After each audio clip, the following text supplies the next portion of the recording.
Nzambe nyonso ya mokili Nzambe ozali nyonso ya mokili Nzambe ozali nyonso ya mokili Yesu oh Yahweh nanga ozali nyonso ya bana Kongo Nzambe ozali nyonso ya bana Kongo Nzambe ozali nyonso ya bana Kongo Yesu yo bolingo Nzambe ozali nyonso yo ozali wa solo na biso tango na biso ekoki oyo oye kotelemisa bana na yo oye kozongisa mokili na forme oyo olingaki yango wana biso tomoni grâce oyo mingi bamoni grâce oyo te biso bato tomoni grâce oyo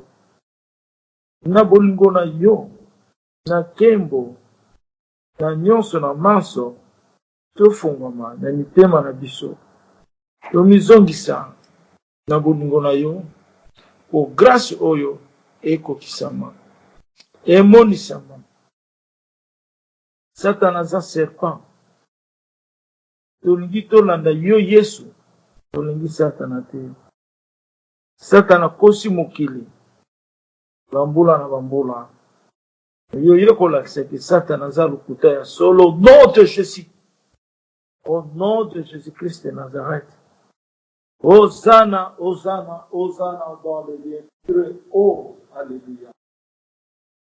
Nzambe na biso. Tala moko na moko. Tala ba famille na biso.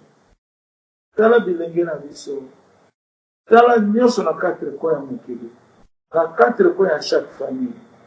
Yo designaka pe bato. O designaka pe ba ressortissant. O designaka pe na plan oyo olingi Nzambe. Au-dessiné pe mokilo oyo ezali royaume Congo ezala jida na mokilo oyo moko kaka mpona maka na bamboka nyonso na bafamille nyonso na bisika nyonso ndenge yo mponama na mokili ozali yo moko Jésus-Christ de Nazareth le pain de ma vie à toi que j'adore à toi que je me vois important à toi que je me vois, je suis complet, parce que tu es complet en moi. Tu es le Père de Papa Elisée.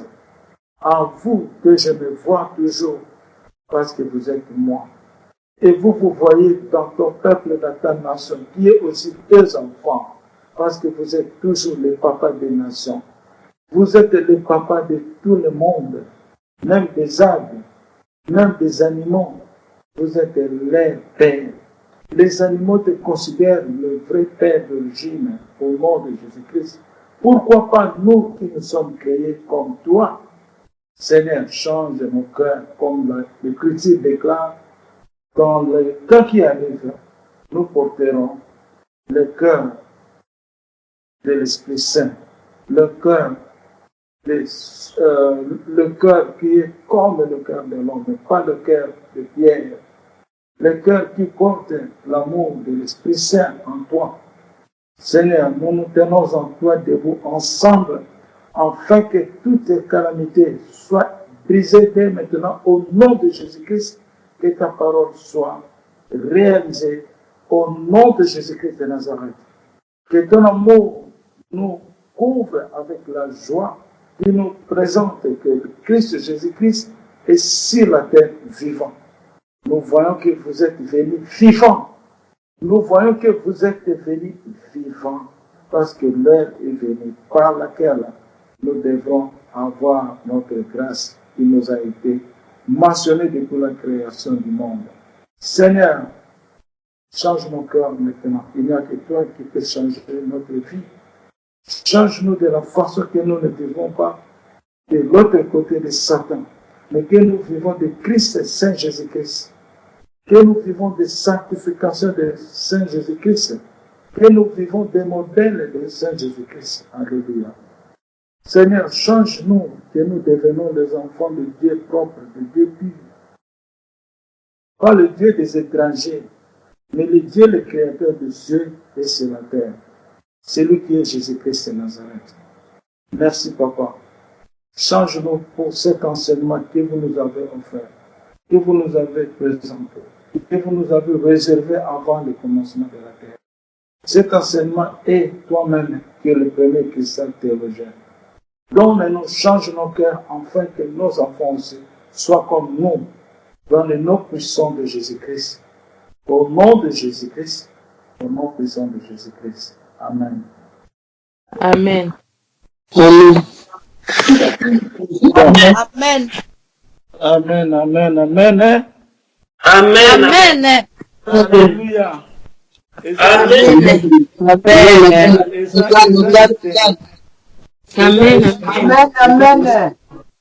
Eza esengo mingi. Amen. Komona ke toza na kati ya royaume oyo bato baza koyeba te. Alléluia. Secret ya royaume na biso. Toza na nkembo na biso ya Nzambe. Toza na Amen. biso na kimia, toza na biso tozosepela. Bon, bana Nzambe ba représentant de Dieu, de très haut. Sikoyo tozongeli na séance na biso ya lobi. Po vraiment eza bien mingi. Toza na ba prophétie oyo tozwi lelo. Tokopresente yango na kopresente prophétie oyo Nzambe alobelinga mpona mama molongo. Na toza na prophétie ya mama Liliane. Mama Liliane azalaka prêtre po ayebisa biso ya mone.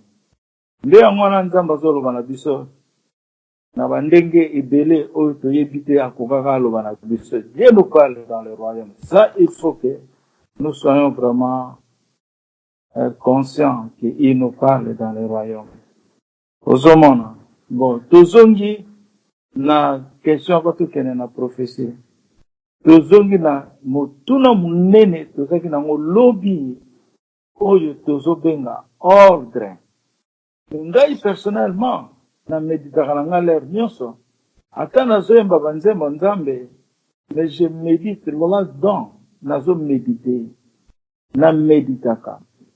Nazo méditer. Lelo temps nazo solana muninga moko. Je ne me rappelle plus parce que na solana na batu ebeli. Ozomona. To solana na batu ebeli. Alléluia. Alors je me rappelle plus Zakinani. Donc na sololi Nzambe ayoko kosela ngai alobi ordre nanu esilite ezala makambo ebele. Asepelaki mingi. Omoni soki totali vraiment bien dès le commencement. Quand Nzambe azopesa ordre azosala commande ko ordre ezali commande tobosanaki te mais Nzambe azokosela biso ngo malembe. Amen. Ordre ezali pe commande. Tango sali commande eza ordre. Tango mama to papa azoloba na bana bino bosala boy asali commande. Jésus a dit, si vous avez respecté mes commandements,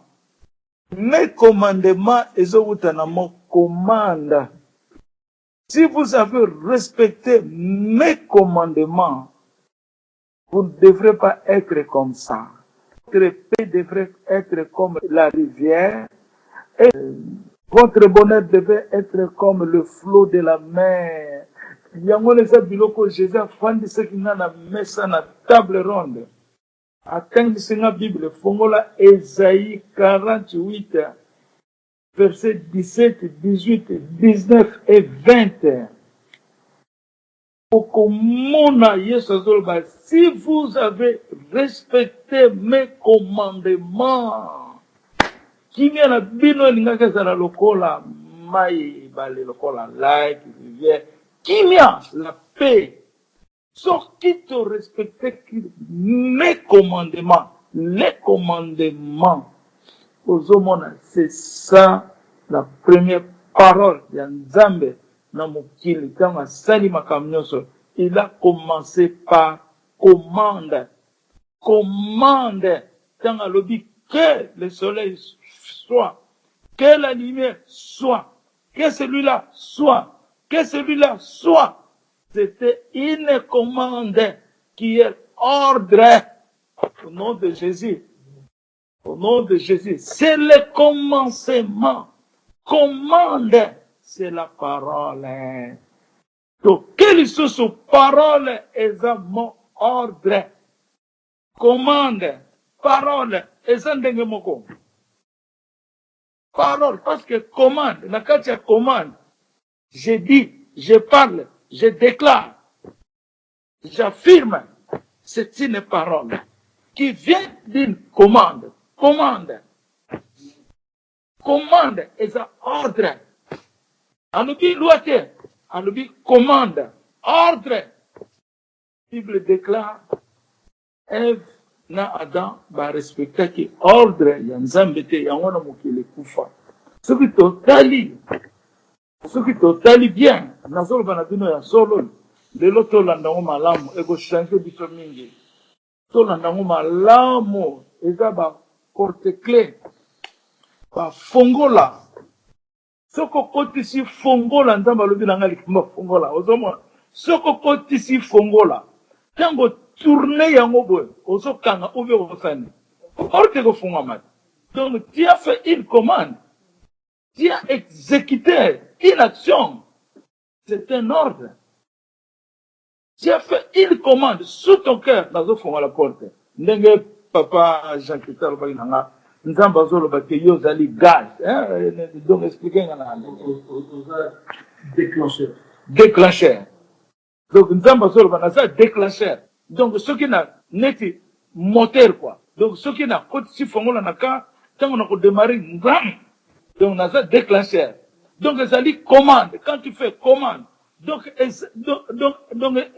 le quoi la trois si je n'ai yeso à tébiso et ça qu'on manifester de la même des mêmes moments. Donc ça le quoi la âme, esprit et le corps. Donc ils ont manifesté des moko. Donc âme a se déclenché, le cœur a se vibré et le corps a se manifesté le deux exécutions. Il y a âme dans le cœur. Tu comprends mon malam, et ça c'est sagesse. Tu comprends nazolo bango bien. Tu comprends secret mon nene et ça vous tenez l'eau la parole. C'est pour cela que la Bible déclare en elle il y a la vie. Au commencement était la parole. Et ça est l'oko moko il y a tina il y a mon nene. Et vous savez non. Ndenge moko nzamba lobi. Tango bino bolobaka. Maloba wana ezani. Ce n'est pas la parole. Mais tango bino moko bosolo ba makambo na bino. Ne boso tosa yango te. Nze sibe ezo mema biso na nini. La parole doit être en respect. C'est lui dont balobaka. Le respect vient d'abord en soi-même. Le respect vient en soi-même. Donc il faut oser la exécutant yo moko. Il y a respect, il y a ordre na yo. Donc il faut oser la moto yo. Azali respectueuse. Na commande na yo. Discipline. Donc ordre égale discipline égale organisation égale respect de ki lobby. Donc ezana ba phénomène bele. Yango na Nzambe azo memela biso foto yeba mozindo. Esika nini lisumu ekoteli. Esika nini mutu abebi. Esika nini mutu akomi na désordre. C'est par le respect de l'ordre.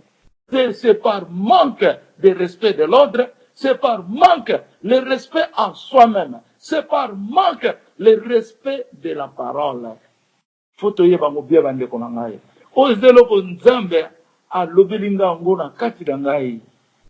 Ozomona siko na ke na formule mususu ya respect. Otozobenga ordre. Ordre wana soki totali bien. Avant yo ose exécuter plan na yo. Avant Nzambe asala mokili. Nzambe azalaki na eloko yo bazobenga plan. Dieu a manifesté lui-même ce plan, soit son plan de la vérité. Plan wana ezali aussi ordre.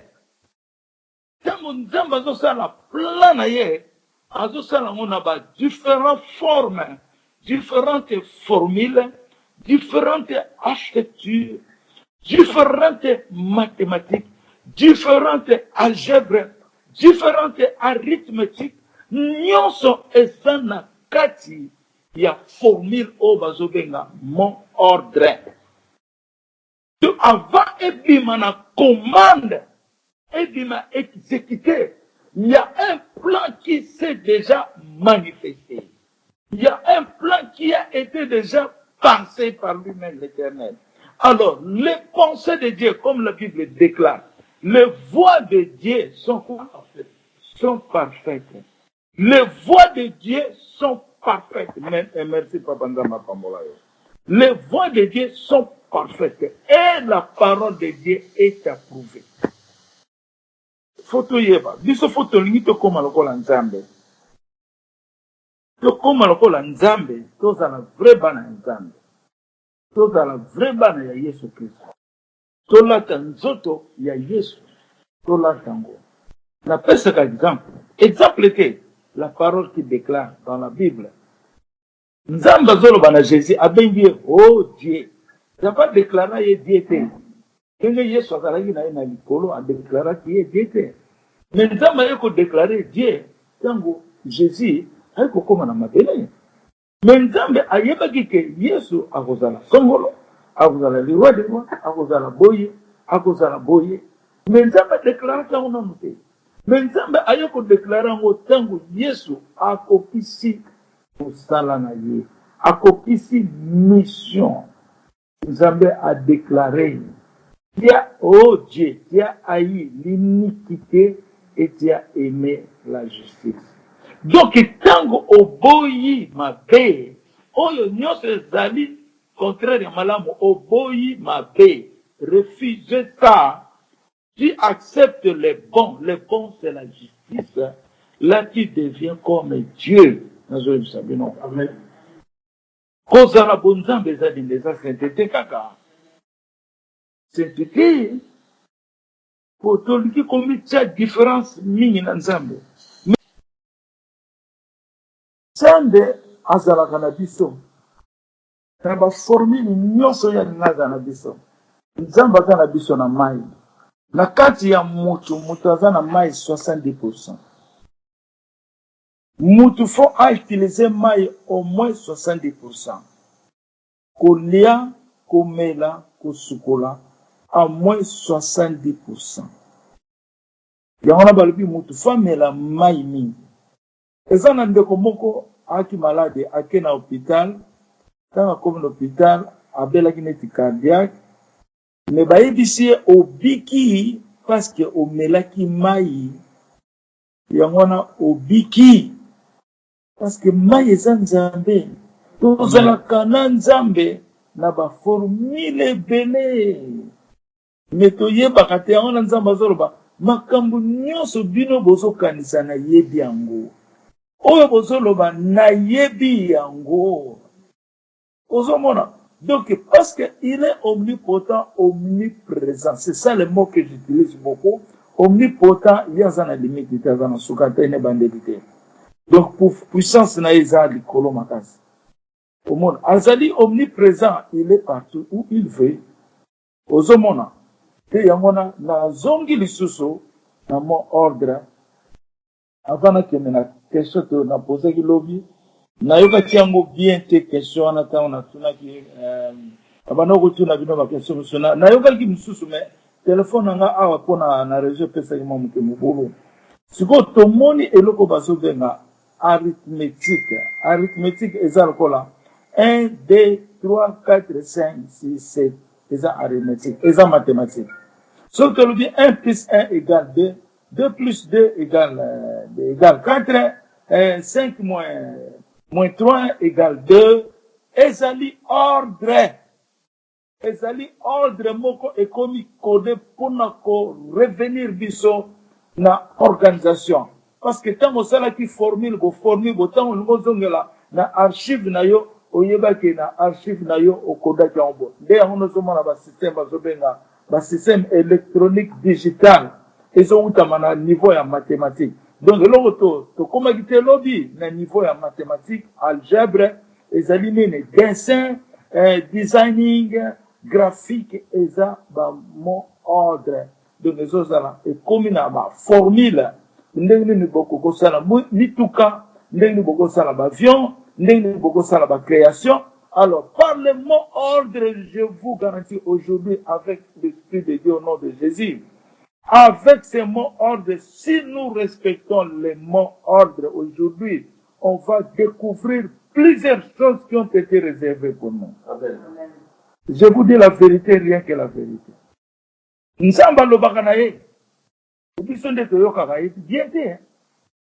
On va découvrir plusieurs choses. On les a qui destinées qu'on a vu par le mot ordre. Pour ordre, manque d'ordre, yangwanande et boma mukili tilelo. Ce que totali mindele, oh basa batuma belelo, parce que va respecter ordre na bango. Yangwana mindele lelo, batumba mindengwana. Mais le kola ba yebi nzambete, nzambe pa yoko zuko, boto la nipa na ye. Nzambe na pesi bango mayele wana. Nzambe nde apesi bango mayele wana. Bandeko na ngana Yesu, na éviter ceux qui te comprennent dans le monde, mutu aza na question, atuna biso,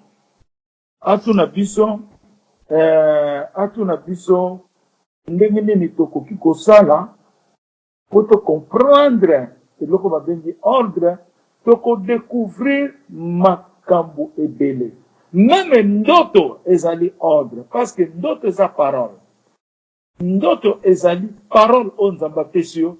Il faut respecter ordre, il faut respecter vision, soit eloko na nzamba pesio.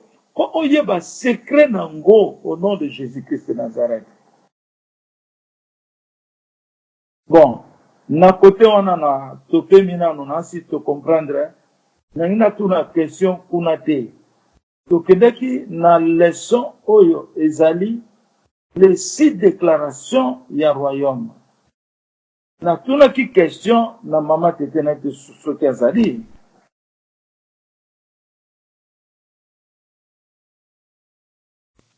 Nazali papa. Amen. Na tuna ki question lobi sikonde na yoki obie pona nazako utiliser téléphone donc iPad ide.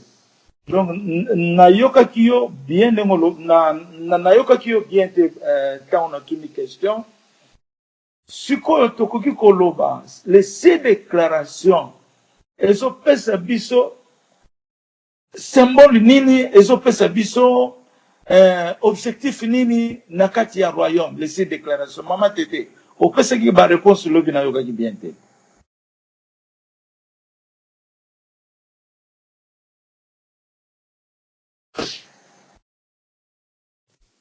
Yango baba 6 déclarations wana ezali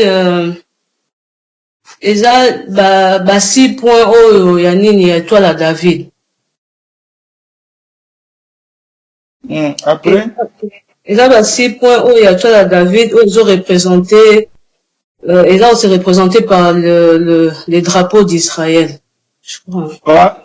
Par les drapeaux d'Israël. Donc on voit que 6 points il y a déclaration. Non, 6 points. Donc 6 questions, 6 déclarations, il y a royaume. 6 déclarations, il y a royaume. Et autres services objectifs, il y a drapeau symbolique par le royaume de David. C'est ça que vous voulez parler. Yango papa. Amen, amen. Réponse est bien.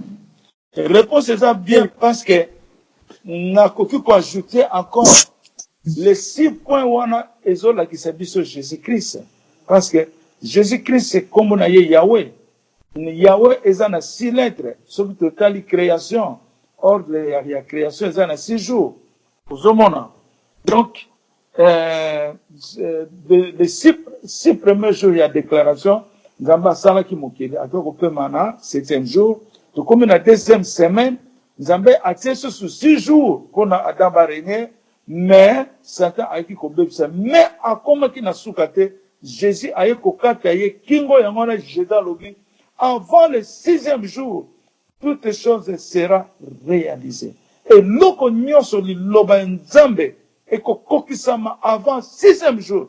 Donc nazoloba 6e jour ya série oyo tozana yango bazobenga le royaume de David. Faut ezonga, faut ekokisama. Donc tango tozoloba royaume ezali 6 déclarations. Royaume ezana 6 lois. On peut aussi parler 6 lois fondamentales. Donc, première loi, ezali première déclaration, qui est Dieu. Réponse ezali Dieu qui existe. Deuxième ezali, qu'est-ce que le royaume de Dieu? Le royaume de Dieu, en première catégorie, c'est un grand temple qui existe dans le ciel, par ordre, par la loi et par la gloire de Dieu. Donc, qu'est-ce qu'il y a dans la deuxième catégorie? Il y a deuxième question. Le royaume de Dieu, c'est lui-même Jésus-Christ de Nazareth. Donc, il est le royaume de Dieu. Donc, royaume est Ali Nzambe. Donc, l'obédience, on a le bâti siko, bisoba na royaume. To fandaka wat, na kati Nzambe. To fandaka na motema Nzambe. To fandaka na mukongo Nzambe. To fandaka na bolingo ya Nzambe. Ko yazali royaume. Foto yebaka ntina ya royaume. Yangona to kende na vantité. To kende na vantité. Ce que tu as la troisième déclaration. Troisième déclaration, surtout la question. Quel est le nom du royaume et sa superficie? Le nom du royaume est le royaume Congo. Il est le même royaume de Jésus-Christ au Congo. Et il est le même royaume de David. Parce que le royaume de cieux est venu couvrir le royaume de David. Donc, royaume ya Likolo, et balanina royaume ya David. Likolo, et balanina mabele. Yangona Nzamba lobi, le Congo est le paradis terrestre. Donc, jardin d'Éden et Zongi. Sanctuaire tabernacle et Zongi. Alléluia. Amen. Alléluia. Donc, qu'est-ce qu'on a superficie? Superficie, Zamba Lobi, c'est 25 millions de kilomètres carrés, mais on a perdu 9 millions. On a perdu, tout ça, on cité. Tu perds dans un mutuma quand salité les kakimini. Nzamba yokimawa a récupéré biso 25 millions. Et puis Nzamba Lobi lisusu, elinzeza, déclarer malamu. Loba malamu wana pe na lobango na ansi na ba video. Loba malamu po toza kwa enregistrer ngo. Loba malamu ngai na kitisi royaume na nga na territoire nyonso ya royaume Congo. Ya Congo RDC pour bien comprendre. Donc na établir royaume na ngai na RDC Mobimba. Amen. Ezala na Équateur, ezala na Bandundu, ezala wapi, Nzamba zobenga ngo le royaume de Dieu sur la terre. Amen. Le royaume de Dieu sur la terre. Bande konangai, nous avons le privilège de Dieu. Yango moni Nzamba zo ko benda bana royaume makasi mingi parce que biso tozaya ye. Biso peto benga ba ninga mususu ba kota ko ezana bateau déjà c'est ba kona ma kona royaume zambe muta ebi bango biso te ebi bango te bazo yere la biso male lelo tozana mama mulongo lobi tozalaki na ba mama ba papa misusu ba Eric Ngoma ba nani ba ye ba nani ba batu pe mususu bakendaki na zo sabino nzambe sazo nsibango zamba ebisanga révélation moko ebisanga papa kesa mena kolobango po nazo méditer na yeba ndenge nini nzamba koloba na ngai ozomona. Alors tokei sikoyo la quatrième question ezali l'image. Quelle est l'image des royaumes? L'image des royaumes par les 6 points de l'étoile de David. C'est ça l'image des royaumes. Donc image na so tout le monde la Amérique drapeau na bango za image na bango. Congo RDC drapeau image ya Congo ya lelo oya kala. Eza drapeau oyo ezali soki bleu ligne jaune rouge na étoile wana 5 points wana eza image ya Congo. Soki batie badrapeau nyonso na esika boye okomona ke drapeau ezorepresente nini mboka songolo, oyo ezorepresente Arabie Saoudite, oyo ezorepresente Angleterre, Bruxelles, Cameroun. Ezali image. Qu'est-ce que ça veut dire? Les 6 points de l'image, les 6 points de déclaration, il y a royaume. C'est le drapeau de l'Israël, le Congo, au royaume royal. Donc, eza image na biso, ezo telama na drapeau. Nangana bisabino suli kamsusu nzamba lobi. Koleka ba drapeau nyonso na mokili mobimba. Drapeau oyo koko na drapeau ya Israël uti likolo ezate. Amen. Ezate nzamba loba na ngai. Esika drapeau ya royaume na biso ezali. Alobi puissance du ciel ezawana. Amen. Puissance du ciel, puissance ya likolo ezali. Jésus alobi nanga. Alobi ozomana étoile oyo ya David, oyo ya 6 points. Alobi biso nyonso towuti na kati ya étoile.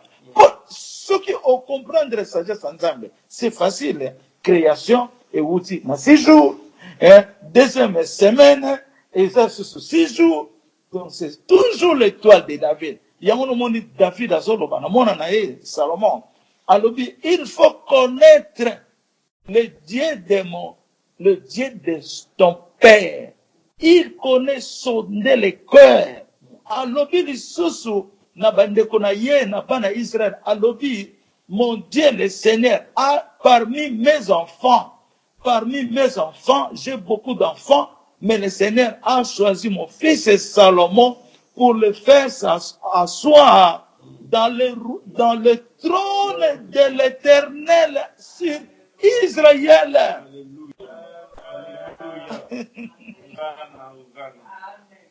Il a choisi mon fils sur le trône de l'Éternel, sur Israël. Donc, Bokondi, il y a royaume et ça Bokondi, il y a éternel. Et quitta na mabele, pour la reine Jésus-Christ de Nazareth. Amen.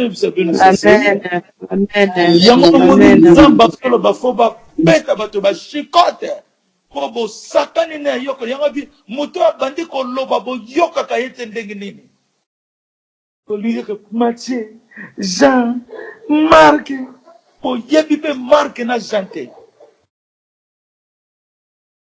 Apocalypse verset 50 psaume bo yebi yango te. Est-ce que bo yebi que aujourd'hui la parole de la Bible est accomplie? Amen. Tokomi sikoyo wapi? Tokomi na saison ya Apocalypse. Tobandi ko traverser Apocalypse na millénium au nom de Jésus. Amen. Jésus sur le cheval blanc avec son épée. Amen. Alléluia. Alléluia. Osomona. Il faut tous avoir la connaissance. Mon peuple périt par manque de connaissance. Ceux qui ont eu connaissance, perdu. Nous sommes perdus par manque de connaissance. Nous sommes perdus. Tant yo olingi oyeba oyeminene oyeza racine oyebi angote oyebi kombo même ya papa na mama na yote oyebi âge na yete oyebi pa ya botama te oyebi bakoko na yete oyebi race na yete yangona bakuzina bakomi kobala na baza koyeba teke baza makila moko poko zanga koyeba. Nous aussi les parents tosali mabe mingi na kobota bana na biso sans que toi enseigner bango. Oyebi ke défaut na esalamaki na Jean-Baptiste ngai moko personnellement nzamba loba na ngate mais na mona ka Jean-Baptiste tango batuni yoza prophète alobi te bongo oza Eli ote. Mais le prophète ne peut pas mentir, il faut parler la vérité. Bongo yoza nani tonga na kaka moto na yoko tongelanga nzambe. Comment ozoloba te? Mais Jésus qu'on a déclaré que Élie azalia. Et c'est la confusion. Alors, ngai na mona ke ezali faute des parents. Ezali faute d'information. Ezali faute de connaissance. Ce que Jean-Baptiste ba yebisaki na ba parents na ye. Ke yo angelo ayaki koloba na papa na yo, mwana bokobota bopese kombo ya Jean akozala na esprit ya Eli. Mais okomona défaut wana e continuaki na Jean-Baptiste na ndenge bakendaki kokata ye kingo. Alors, donc, manque de connaissances, manque aussi d'amour de Dieu. Yango ne so tombe mutu koya na kati ya shiti na ye. Yango na Yesu alobi, vous trouverez la vérité vous affranchira. Parce que si vous connaissez la vérité, na ebisio oza libéré. Vous êtes libéré. Kaka connaissance ya kolieba vérité. Vous êtes libéré. Onako ba la sangolo azali lien na yote po bala yi yoko bala ye. Tu connais la vérité okomi libéré. Que okono kokuta na mutoyo mubali oyebite, utali makilate, utali banandite, kaka pobolingo charnel, ndengona tu ne connais rien. Au sengi zambete, le bitan bokote na ndaku ekomi bituma. Ba problème, ba maladie, makambo ebele, c'est manque de connaissance. On ne peut pas être pressé, on doit être toujours vécu par la parole. Amen. Par ordre. Faut poser des questions. Prenez ton temps. Fais des recherches. Prenez ton temps. Makama nzambe ezana niveau nyonso. Nakolia, nakolala, yo na mwasi na yo, na bana na yo. C'est la parole de Dieu. Ezana loko mokote. Ezana kati ya vi na biso oyo ezali liloba te. Non. Mais biso tozwi liloba na sens moko contraire. Mais liloba ezali notre vie quotidienne. Parce que nous vivons à cause de cette parole qui a dit que je crée l'homme par mon image. Donc, photo yeba, na kesi ko na 5e. Tu parlais, il y a David. David aza mokonzi munene. Nde yango donc ozomona Yesu ye moko ye. Abandi koloba. Ko batu baza trop aveuglé. Akiti Jésus-Christ de Nazareth, akiti par la chair et par l'esprit. Le qu'on a mis balai. Batu balobaka étoile kende ki cause la 3 mages tout ça. Batu bayi même étoile wana te. Ceux qui zanini kaka étoile. Et ceux qui kaka étoile. Et ceux qui kaka étoile. Bayebi origine étoile te. Bayebi étoile pa yuti zate. Batu pe bayebi tina étoile te. Ndenge to bota makana mukile na zo sabino lolo. Soko bota mi étoile na yo et apparaître na likolo. Amen. Étoile na yo azo kanisa yo akanisaka yo. Mais yo zo yete. Pour question, Zambeta azo la Abraham. Na kukongola yo na population nyonso mukile. Alakisi na libanda tala ba étoile tenge population na ngezali. Nous avons pas enseigné biso sur les étoiles avant la fin du temps, toujours approcher. Et que signe d'étoile, dit lembo ya d'étoile, et que ça la dengenini. Gasu nzamba lobelanga na d'étoile. Maintenant on a continué ya on a baka. Soko tolubi to kota na makamba likolo, to kota na makamba likolo. Soko tolubi to kina makambo ya mabela, to kina makamba donc ya mabele, mais to kina na makambo ya likolo. Oyo bi symbole nini? Oyo, tembo tokoma bina na soka, fin du temps. Oyo bina likolo eko zala ndenge ni. Makamba likolo.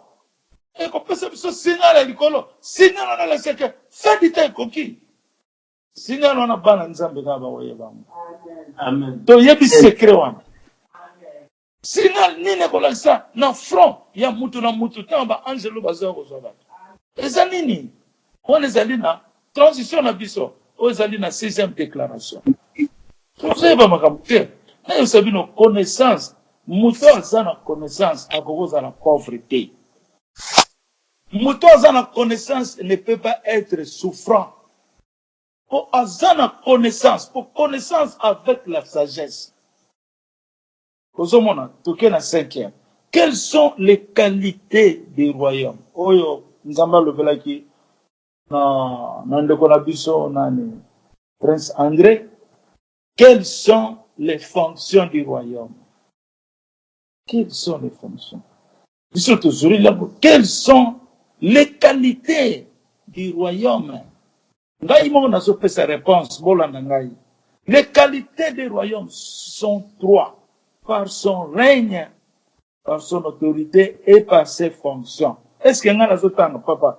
On a répondre, on a autre temps. Non. Et on a autre temps, on a et ça, quelque chose qui n'a pas. La nzambe folie comme nzambe fondé là.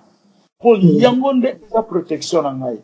Connaissance on est développement nangai. Connaissance on ande le ezotinda Jésus fois kita. Aba no loba na munoka mama mulongo, ba munoka ba mama Liliane, ba mama Mimi, ba mama Tete bino nyoso, ba mama Muya, na kotanga ba komo nyoso tena ba papa nani, papa mafuta, ba papa ozomona. Na ba tumususu pe bata libanda ya royaume. Nzamba zoloba na bango. Ozomona. Donc, ce sont les trois qualités.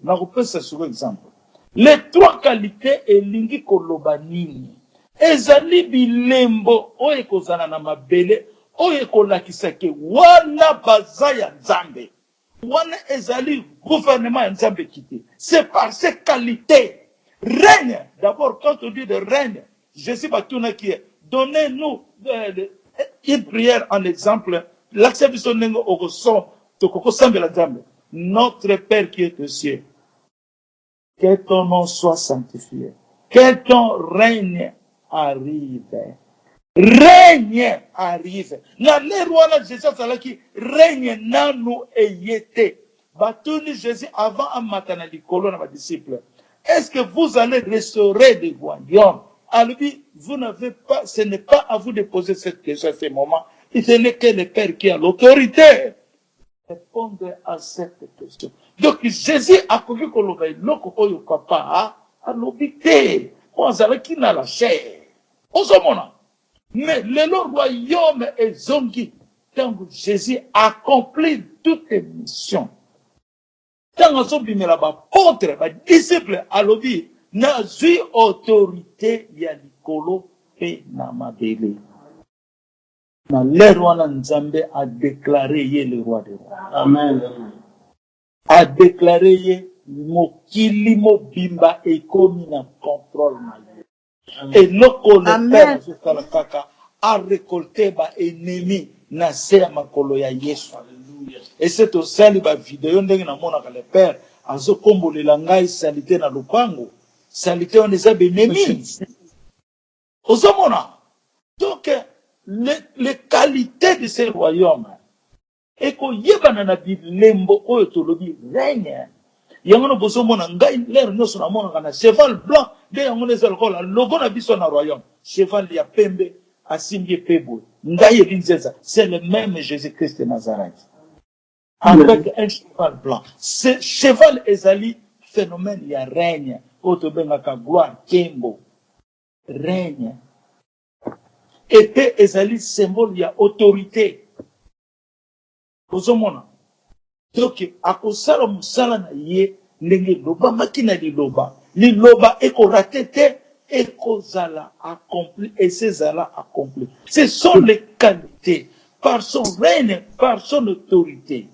Autorité lingi koloba nini. Oyo akozala. Kokanana Yesu akozala kate. Akozalagate azalate.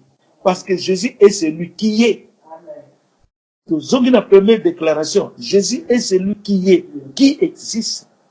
Donc, quand il y a le col azalité, il y a une autorité ensemble. Et quand il y a Nicolo, il y a une autorité nyonso na mabele.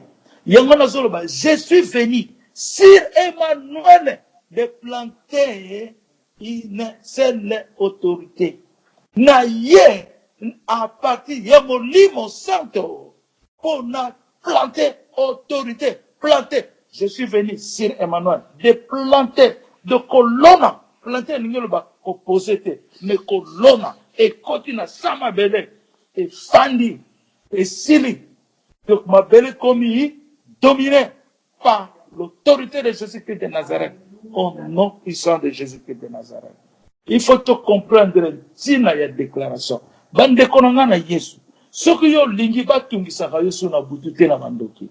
Landa déclaration, landa ordre, landa nyonso. banga nzambe tangaka liloba oyo, la vie est là dedans. Amen. Amen. La vie qui te fait la lumière du monde. Amen. Ce qui t'ont respecté, on va retourner à la question. N'a tout na bino ba question te. So na bando tout na ba question. Tu n'as question moko ko lobi na yoka ki mama bien te. Yangwana na linga ki na yoka question na répondre ndene. Donc photo yeba que nous portons les symboles des royaumes dans nos cœurs, dans toute notre personnalité, en forme de 6 points. Le roba tu vas loba. Oh, biloko magie, banini. Maintenant, Dieu, c'est lui qui est le mathématicien. Nous bende ya seli ba mathématique wana. Bon autant que tozolo ba drapeau ya Israël wana tulinga kango, il y a faux Israël wana. Faux. Oya ba mindele Israël les aba noir. Quand bino bolinga drapeau na bokena Israël. Mais siko drapeau neza netwa na 6 points.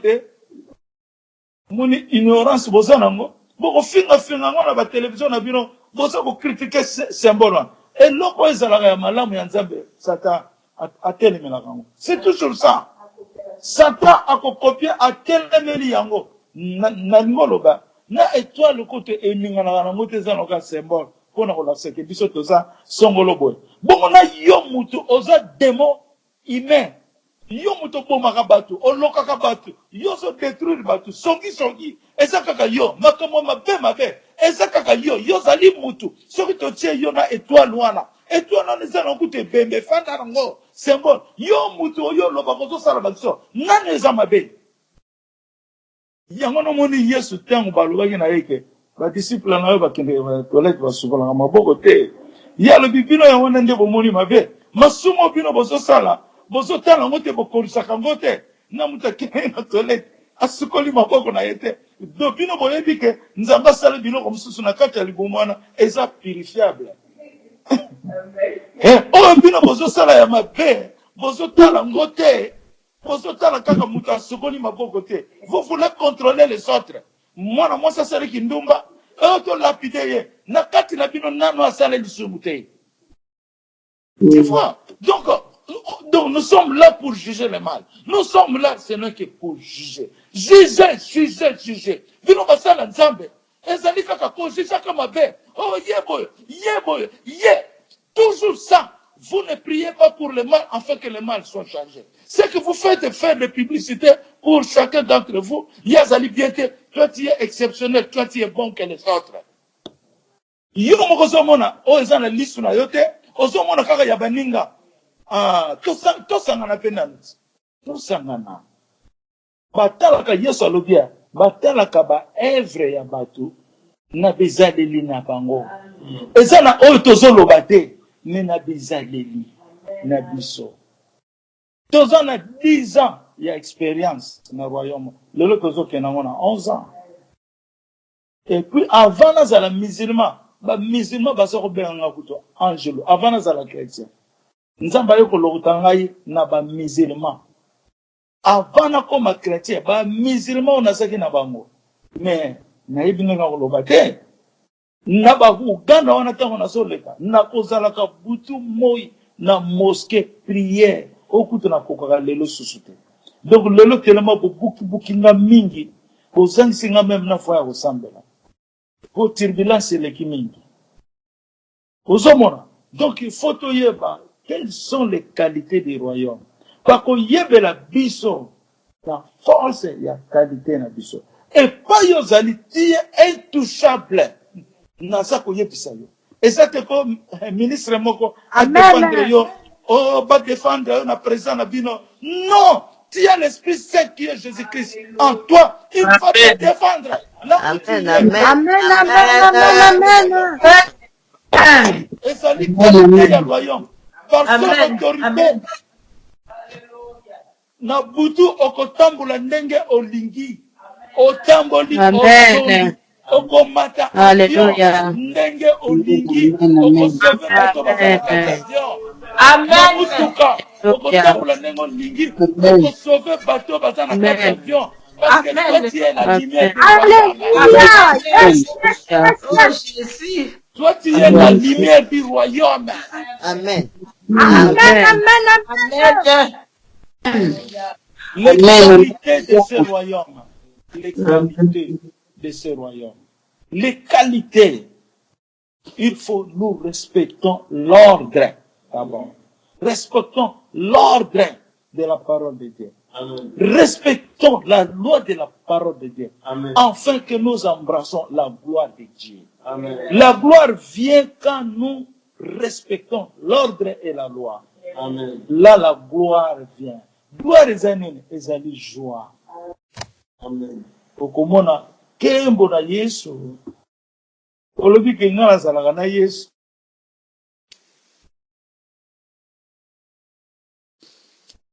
Kaka yo nengo lingo zoye. Jésus a manifesté na forme wana. Azo manifesté na forme ya mwana.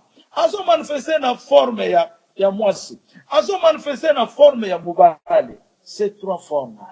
Nzamba azo manifesté. Ozomo.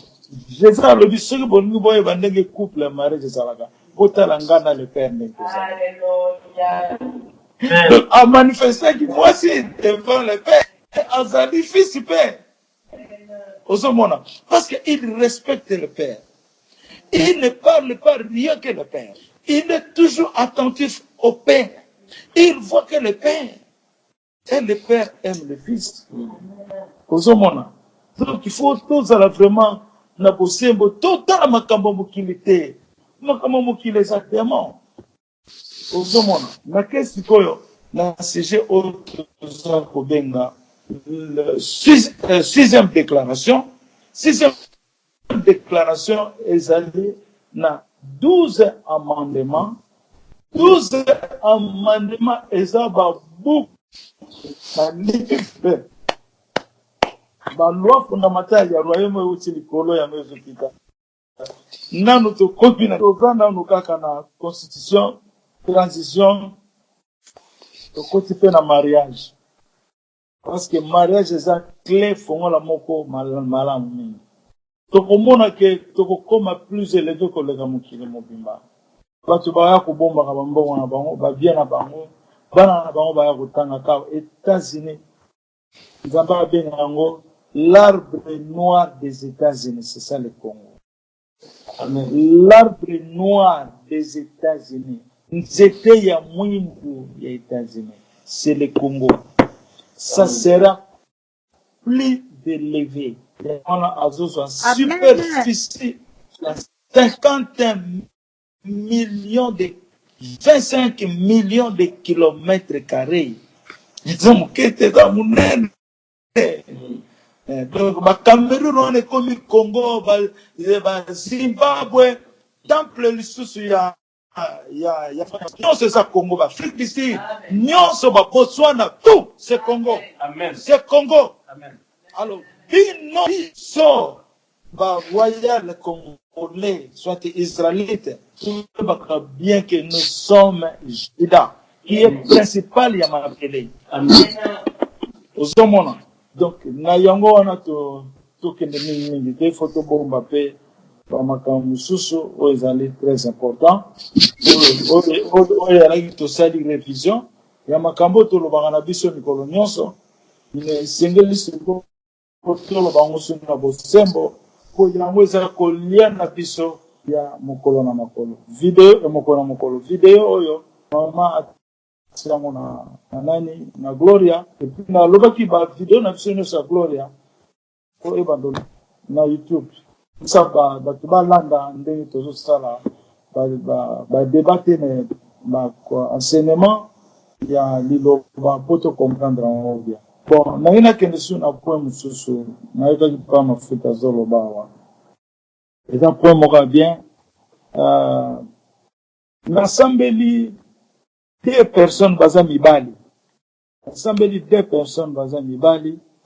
Mais na moni nzamba la kisinga esprit de nuit oyo babengaka femme de nuit.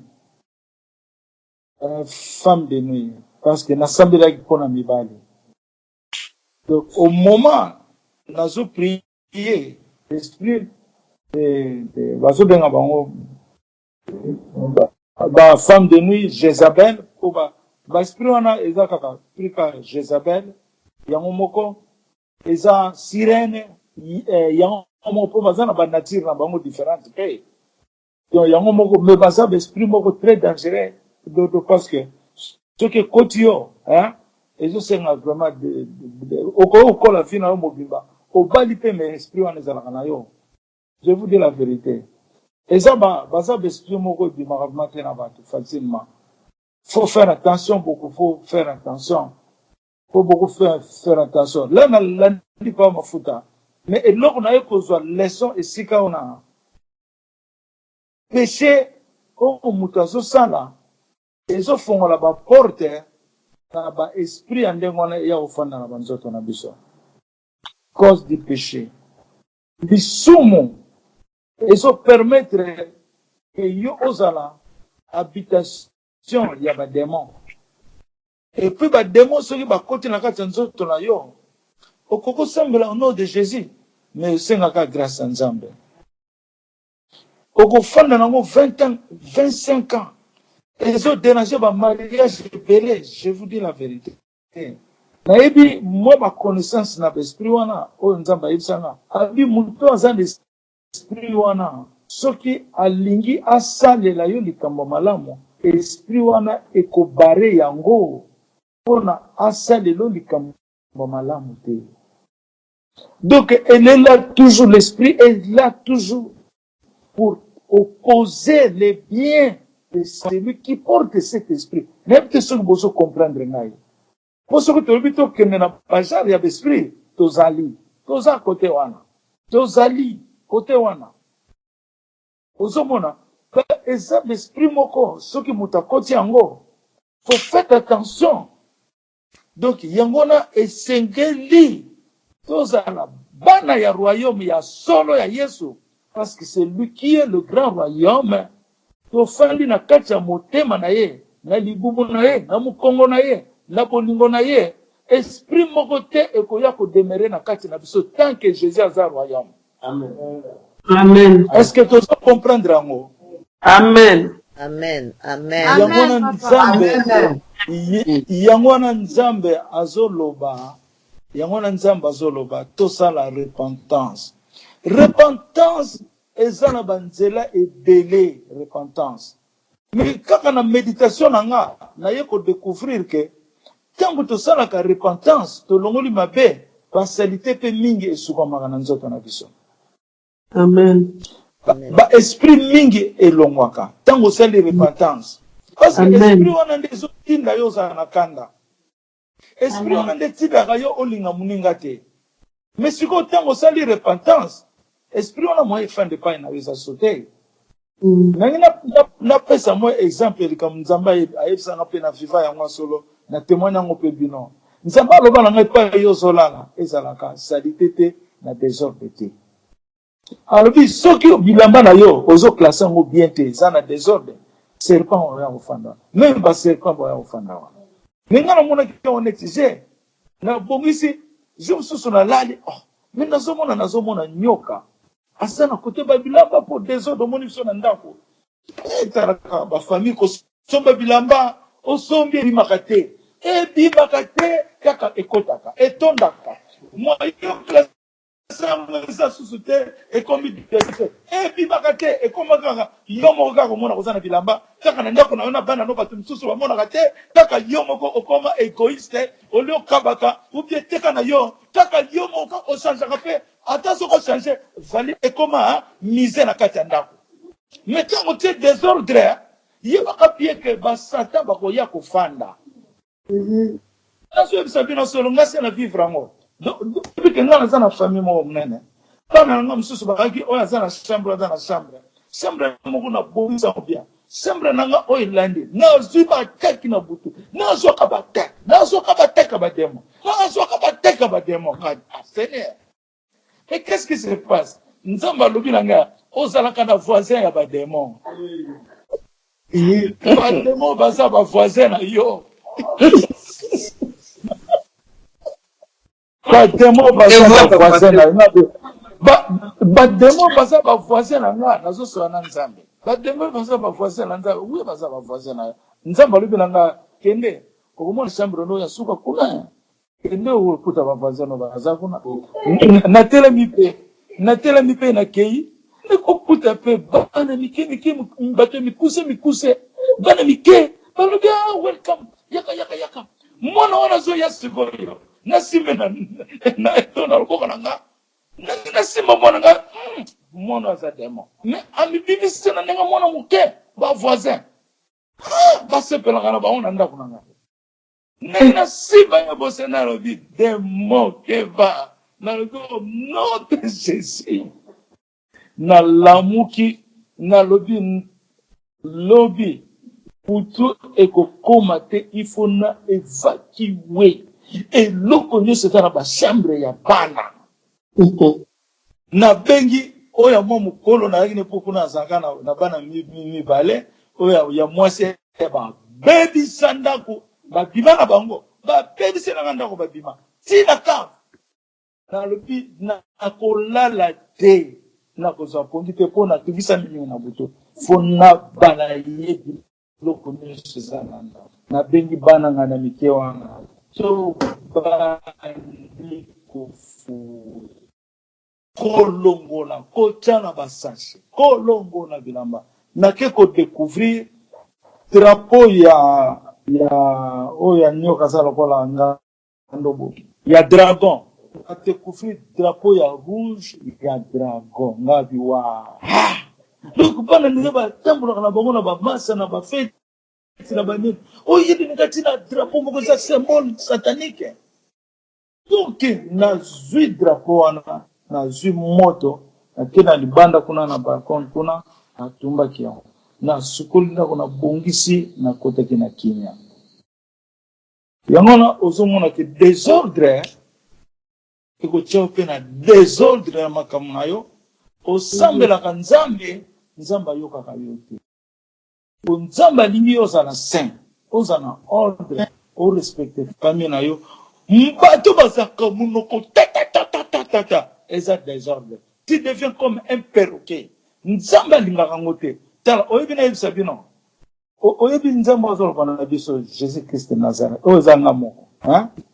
oyebi ke 10 ans nakoti na ministère oyo nzambe alobana na bavision namona mpe nzambe bo namona nzambe bo nzambe azalaka na ngai aye amemi nga natamboli na ye toke likolo atambwisi nga nazalaka na ye me oyebi na ndenge ya koloba clairement elinzi aza le même jésus christ nzambe alobana na nga ngolere nyonso namizwaka na nga bareserve me oyebi ke sikoyo atelemeli likambo yango sérieusement atelemeli yango nazoloba ke atelemeli yango kaka te me atelemeli bana Congo na bana royaume memi na ngai moko atelemeli yango sérieusement donc makambo échangé toza susu na temps wana ya pongi te lelo na ngina bino nani avant mama Liliana loba révélation na ye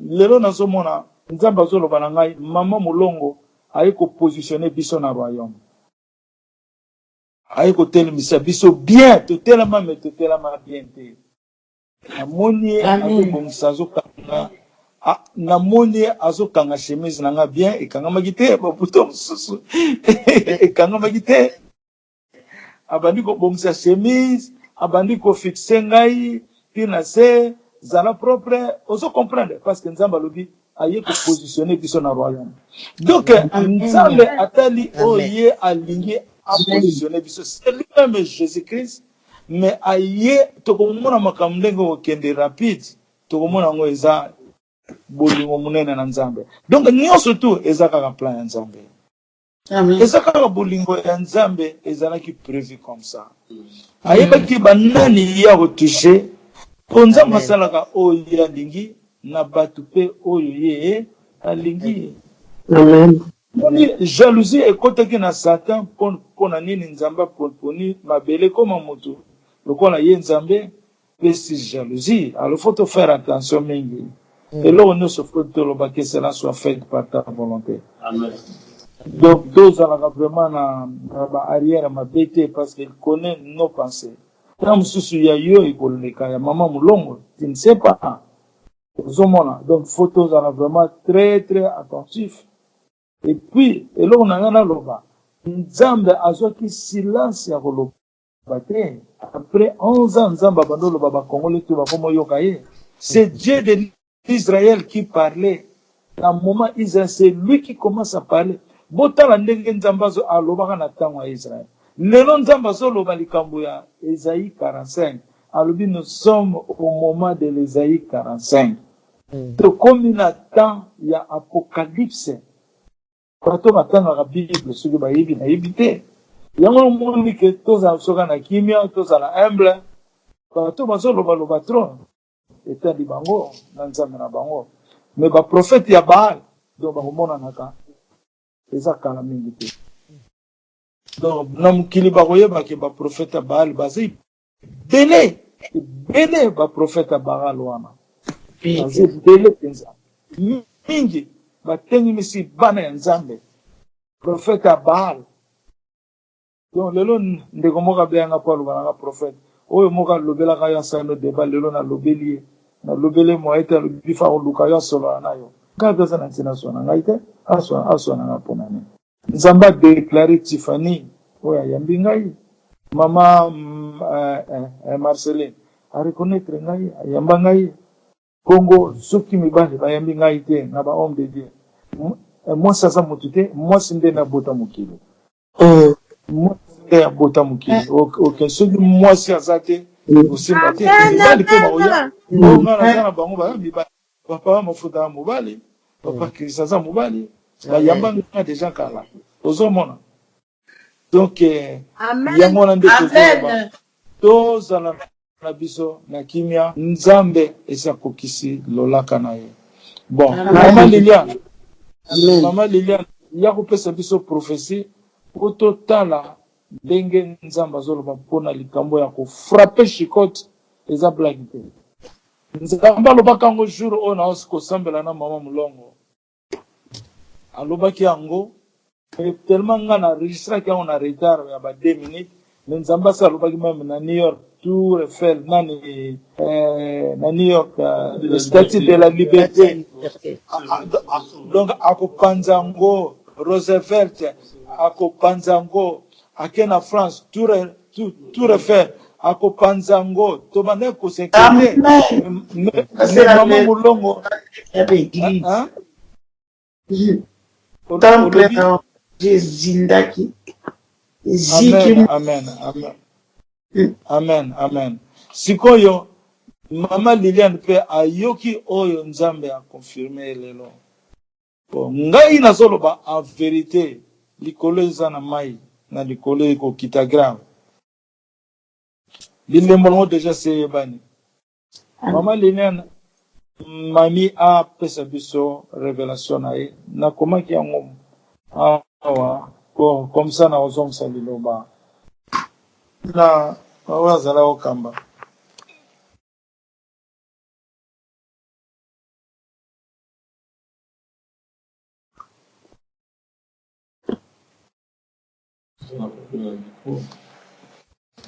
Maman Liliane ça. Amen. Allô. Amen. Allô. Ah, Oui maman. Allô, oui. Tozoyoka. tozokayo. OK. Lelo, donc, disons na banda lobi, na butu, ta na lingina lala, na zwaki video o, ba audio o mama mulongo azoloba, batiki yango pe lobi menga na mitaela ki yango nanu te, na miyokela ki yango nanu te na moi, sko na bitika na ti yango na butu po à chaque fois na zaso na ngina lala na zwaka swati video ya papa, na ti yango na tie bekute na yoka ngo tita na olala. Sikoyo Amen. Tangu na tiaki wana ya mama mulongo nazo yoka na ndenge pe na lala ki na ebe insulte. Sikoyo na lali nazo lota na likolo tomoni na likolo na moni bakomi les pays que Dieu va détruire. Allez, bakomi États-Unis. États-Unis. Donc, batie lokola titre bongo le pays que Dieu va détruire. ba souligner na se donc ezali lokola titre allez bakomi États-Unis batie bakombo ya bato ebele page wana elongwe batie France bakombo ya bato page wana elongwe Belgique bakombo ya bato ebele page wana elongwe batie Israël bakomi lisusu bakombo bato ebele tant batie Israël comme on a retenu tant batie Israël après baye kotia Congo Brazzaville batie lisusu bato ebele place on a ce que l'on qu'on a place il y a na pays Israël comme on a kangaki Yann Clifford mais Yann Clifford wana on a yebié aza tata mobimba za pasteur bon on a yebié aza déjà tata fait ça ba 90 ans bien 85 ans plus ou moins na yebié sikoyo tangu ndamoni yango wana siko na ndoto nazalaki na biki tena papier sur place pona copier donc ezaki lokola ke bazopesa ndeti bazopesa mateya kwa donc ndeti kaka mutu azokoma kwa so ngai nazalaki na papier tena biki pona na copier bakombo ya bato telema ezalaki ebele nazolenga pe na kati ya ndoto nazolenga me nazoluka papier na biki siko eyeko komake na komi place moko na ingaki na kota na salle moko boye namoni deux garçons bazalaki ya ba Congolais ya Brazzaville batelaki kotelema nazolinga na ebisa bango makambo namoni ke nzamba alinga frappé Brazzaville ba Congo Brazzaville ke ba milengela tout ça mais bango bazalaki ndeti bazo minimiser nga ke ndeti ke bango moko bayebi bato na bango donc bakipaki ngate après na koti na nga na sali yango wana pe ndo tesilaki wana mais tango na lamuki nde nazwaki pena kizunguzungu donc nakomi kolenga nazobanga tout ça yango na kande nzambe alakisaki nga lelo amen